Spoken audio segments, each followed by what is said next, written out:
Hey, this is James TCon, and this is the next video in the bullet tutorial series.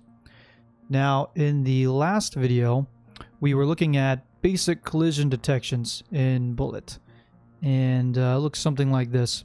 So we had some cubes, or different shapes, should I say, primitive shapes, just falling down, and then we would detect when they've collided with the floor. And that's fine and all. But today, we're going to look at rigid body dynamics. So we're going to get into the fun stuff with bullet. And what that's going to look like is here. The difference is going to be pretty clear. We can see all the objects fall down. They can collide with each other. And of course, they keep rolling. As you know, for here, we keep rolling on the floor until it falls over. And so yeah, that's what we're going to look at today. In fact, you'll notice now I can actually... if I do some ray casting here, which I might get into, I can actually push these objects, and if you see, you'll see how they interact with the other objects they hit. That's what we want to do today. So all of these objects here are dynamic objects, so they're using a dynamic rigid body, and that's what's allowing them to interact with each other and have forces and impulses applied to them. Before we jump into any code, it's important to have a basic understanding of what rigid body dynamics means.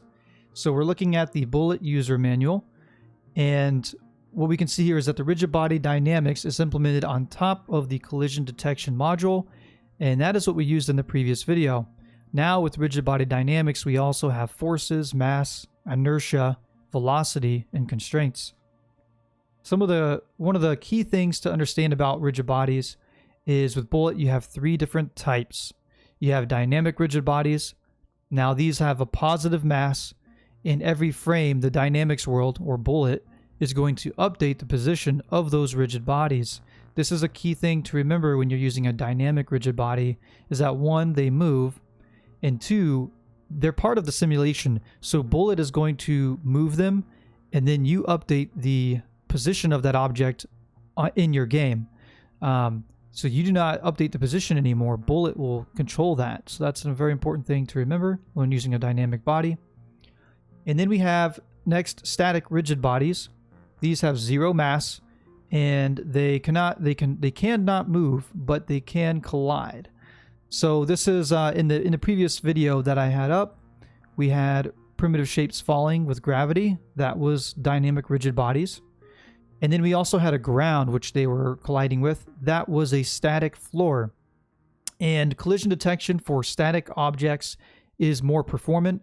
So if you know that an object is never going to move, then you should make it a static rigid body. Lastly, we have kinematic rigid bodies. These also have zero mass. And now these can be animated by the user, but it's only one way. So as a kinematic rigid body, it can push dynamic objects away, but they will not be influenced from the dynamic objects. So kinematic rigid bodies are generally used in first-person shooters where you may want your character to be able to push things, but you don't want anything to be able to push the player around. That's pretty common for a first-person shooter. Kinematic rigid bodies also give you far more control over the body and its position, whereas dynamic is more controlled by the simulation. Now today we're going to look at the dynamic rigid bodies and static, which we saw in the beginning video. Okay, now to get started in the code, I've made a couple small changes to the project to just add a selection screen, and now I can choose to go to the two screens that we now have. Rigid body dynamics, there's nothing in there yet. It's just a new empty class that I've created that is extending from the base screen. And now to get started with rigid body dynamics, we're going to create a new class to encapsulate our physics system. And to do that, let's just get started here. Create a new Java class, and I'll just call it bullet physics system. Add. Okay, and let's implement disposable on this.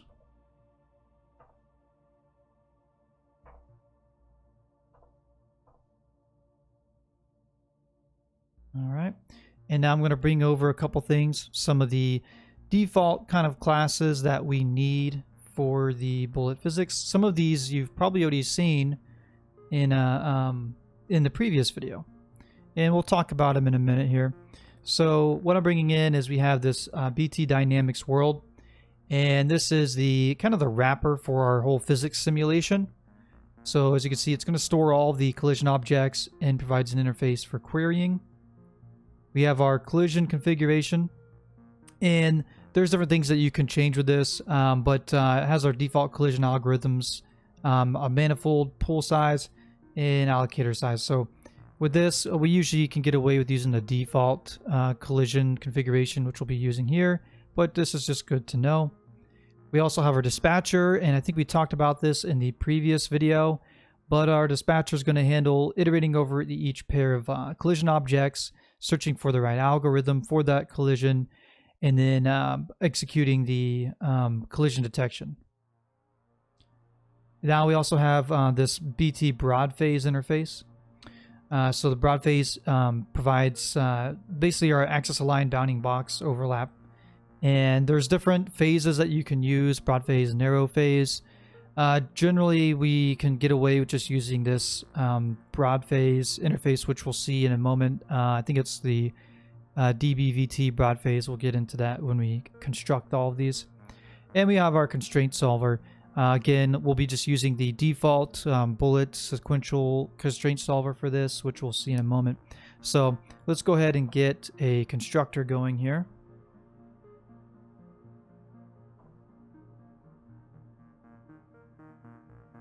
So I'm just going to copy and paste some of this kind of boilerplate initialization code for bullet. We're just using a default collision config, collision dispatcher, this DBVT broad phase, which is kind of the general purpose optimized broad phase that adapts to the dimensions of the world. We have the kind of standard sequential impulse constraint solver here. And the last but most important is dynamics world, which is a BT discrete dynamics world. And then you notice that it takes all of these into the constructor. So now that we've initialized our dynamics world, we're going to need a way to update it. So I'll create a new method called update that takes in a delta time float. And then we just call dynamics world dot step simulation. And we can just pass in the delta time here. And there's a lot of different guides and thoughts and opinions on time step or stepping the simulation. And so what the stepping the simulation does is kind of runs the simulation through the collision detection and physics simulation step. So let's just put a comment here: performs collision detection and physics simulation. So if you don't call this step simulation function, then your simulation isn't going to update. It's not going to move. Now there are other parameters here, or arguments, that we can send in. We can send in a max substeps, and we can also send in a fixed time step here. Now by default, Bullet uses a internal fixed time step of basically 60 hertz, so 1 divide 60, and it's possible for the game to have a different frame rate than that, right? Maybe your game's only running at 30 frames per second. And so there's a couple things that you can do with these constructors to account for that. The max substeps, so how that works is there's two different things here. Since Bullet is by default running at, let's say, 60 hertz, it does some interpolation if needed. Now, if the delta time that we pass in here, if this time step delta, so we pass this in every frame, or we should be passing this in every frame, if the time between the delta time, if it's smaller than the internal fixed time step, for now by default is 60 hertz, Bullet's going to do some interpolation on the world transforms, and then use and update the motion states with those interpolated transforms. We'll look at motion states soon. So that's if you're running fast, right? If you're running quicker than the fixed time step. Now, if you are running slower, so if the delta time is larger than the 60 hertz, then more than one simulation step can be performed during each of these step simulation calls. So that means Bullet's trying to catch up, and you can determine or decide how many simulation steps you want Bullet to take here. So you never you could put 0, and I think this is more of an experimental mode, right? Because that's saying I want everything updated and want it now. Generally, if you have either, you might see one substep. I think one substep is the default that Bullet uses. You can put in 5 if you're running on some slower hardware, you're seeing some issues there, you could try increasing that substep amount. And then lastly, have this fixed time step. You don't have to pass anything in for that. I might do it here just for the sake of clarity.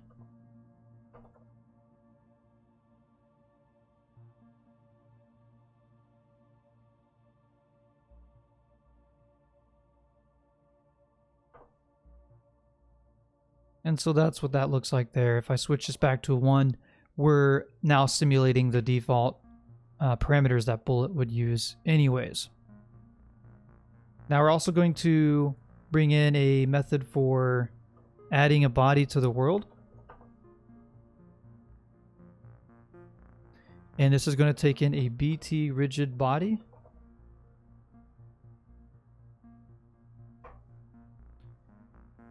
And we can just call dynamics world, and it should have a add rigid body method. Yes, it does. There we go. And if we go down to our dispose here, let's update this. Now there's something really important that I want to bring up here. And that is that with Bullet, and this has to do with the fact that, not release, dispose. So the fact that we're using, Bullet is a C++ library, and we're making native calls to Bullet, as I described in the intro video. When you create any of these new BT objects, anytime you have a new BT and whatever else it is, whether it's the broad face, whatever it is, you want to keep a reference to those classes until you're ready to get rid of them. So even if, say, we initialize something here and we don't actually need to make any other calls to it later on, you want to hold a reference to that. Otherwise, what happens is Java, the garbage collector in Java, is going to try to collect that object, and that's going to cause a crash in the Bullet side in the native code. So then you're going to end up getting a native crash on your application from Bullet. So a general rule of thumb is anytime you create a new BT object, until you're done using that object, keep a reference to it somewhere.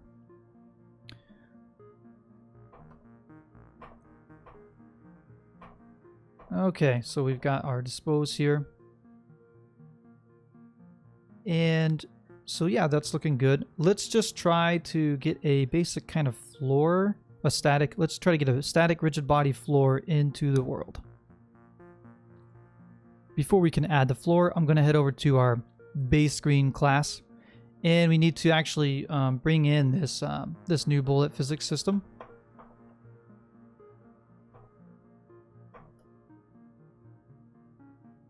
So we will just instantiate it here. And then in our render method, we'll just make sure to update it every frame. There we go. Now, if we go over to, I'm trying to decide where to put this. I think we're in pretty much every tutorial video going forward, we're probably going to want a floor. So I think I'm just going to implement a method in base screen to create that floor for us and add it to the physics world. And let's do that now. So we'll kind of see how that's done. We'll make it a protected method.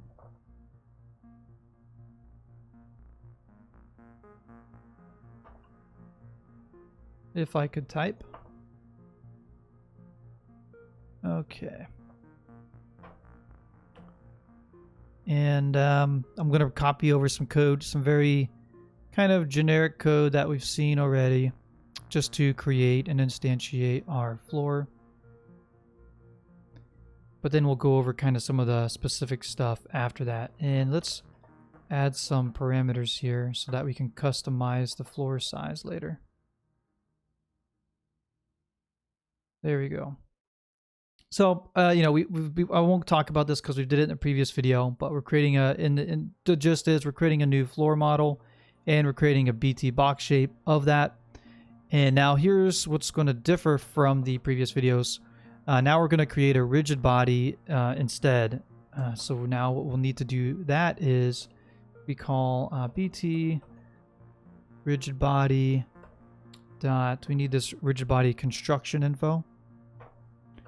Just call that info and instantiate it. And now this takes in a couple things.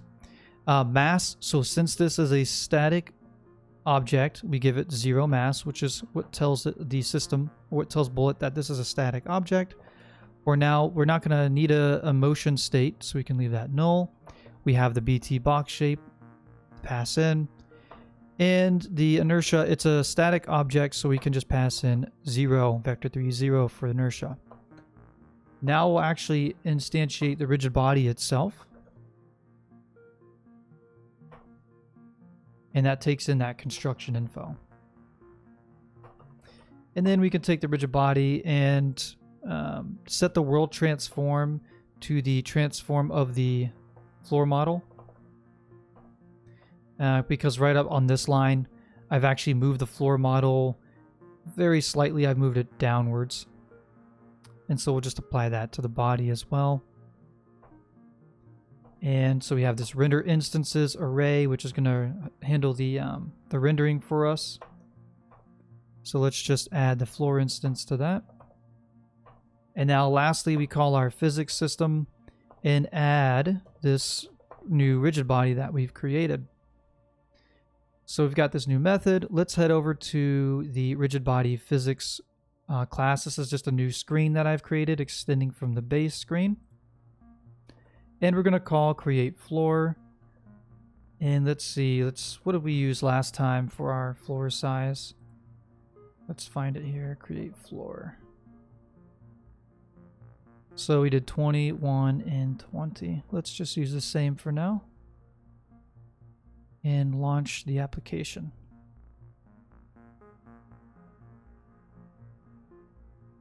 There we go. So now we have a floor, and this time around, it's actually a part of the physics simulation, and it's a static object. There is nothing really happening right now because it's static.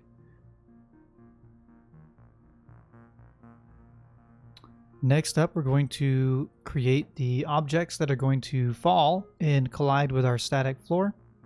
So that'll be our dynamic objects here.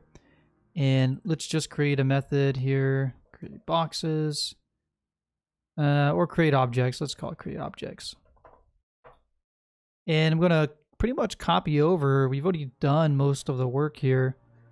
It's not a function here, but this logic here, we can use most of this over again. But it's going to be a little bit different, and that's why I'm not reusing the code. I'm not putting it to somewhere where I can just reuse it, because there is going to be a little bit of a difference now that we're going to use a rigid body. So in our where am I going here? Rigid body physics, that's what I want in our rigid body physics screen. We'll paste that in, and we've got to make a couple minor changes here.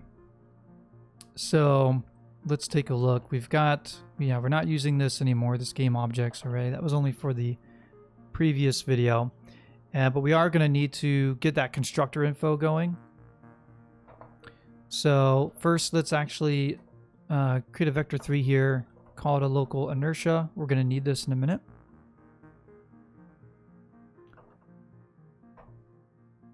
And on our shape, on this BT collision shape, there's this method to, let's see, calculate local inertia. And for now, we're just going to use, let me bring it up here. We're just going to use a mass of 1. So we'll take this, pass that in, and this local inertia vector3 is going to get populated. Now we're going to need that BT rigid body constructor. info. Call that info equals new. Now this time we're actually going to have a non-zero mass, so that's going to make this a dynamic body. We're going to need a motion state, which we'll fix in a second here, but for now pass in null. We'll pass in the shape. And now we're passing this local inertia vector 3 here. And we got to instantiate our rigid body. Pass in that construction info. Okay, so now we're going to look at motion states. And we need a motion state to keep our rendered object aligned with, in synchrony with our bullet object, right? Because we have two different things going on here. One, we have a 3D model that we are rendering. Two, we have this bullet physics world that has an idea of what the object is, but it doesn't know what the model is. It doesn't need to know. It just knows the shape and it knows the forces that are being applied to it. So how do we keep these two things, our model, synchronized with the physics world? That's where motion states come into play. And so what I'm going to do is I'm going to create a new class here.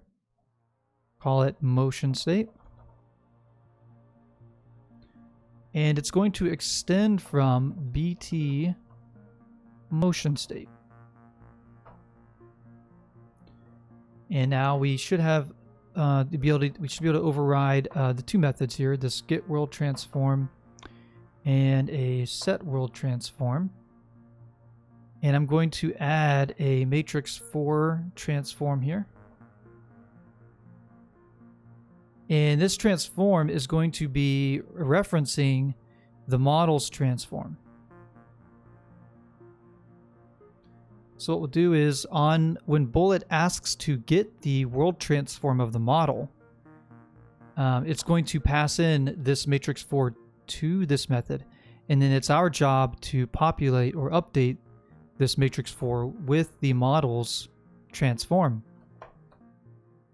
So generally with a dynamic body, I think Bullet will call this method one time at the beginning to line up the rigid body with the model.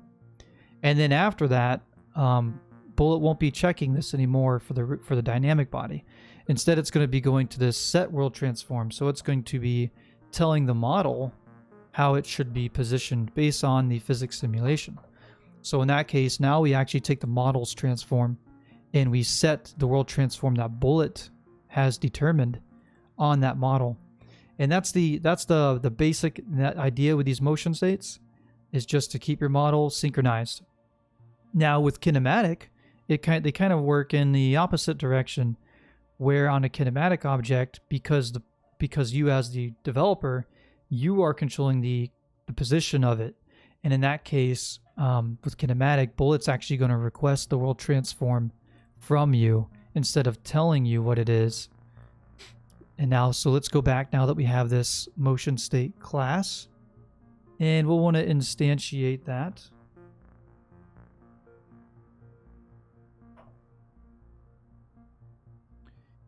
And, we could have it take in the transform, I guess. I think we can, let's see, that might be a little bit cleaner so that, you can't make a mistake and forget to hand that in there. Okay, so now we have now that's part of the constructor, so that's probably a little better here. And then we just take our model, which, let's see, I think we might have to make a couple more changes. Yeah, so we were using this game object from that previous video. We don't need that anymore. Instead, it's just going to be a model instance.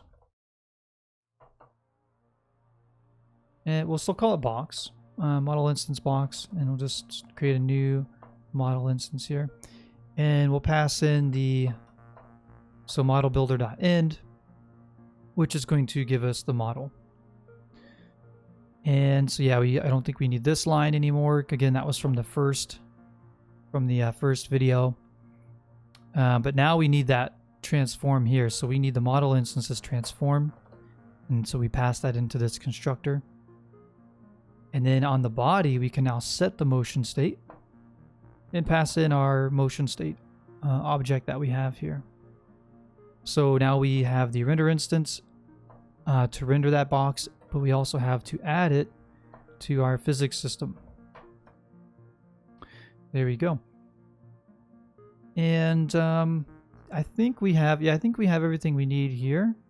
Let's try and run this. See if I forgot anything.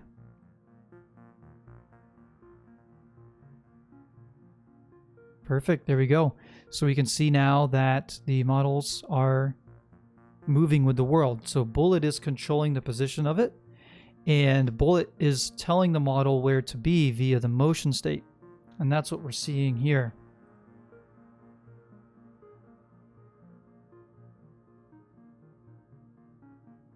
So I think we will end the video here. I'm trying to make these videos as short as I can, I promise. But, you know, it's a lot to cover. We got static bodies covered. We got dynamic bodies covered. We didn't go into kinematic yet, so I'll put that on my list for an upcoming video. And I know some of you might be interested in the ray casting, which I was doing earlier. So that also might be one of my next videos. We'll look at ray casting. We'll look at kinematic bodies next. Thanks for watching.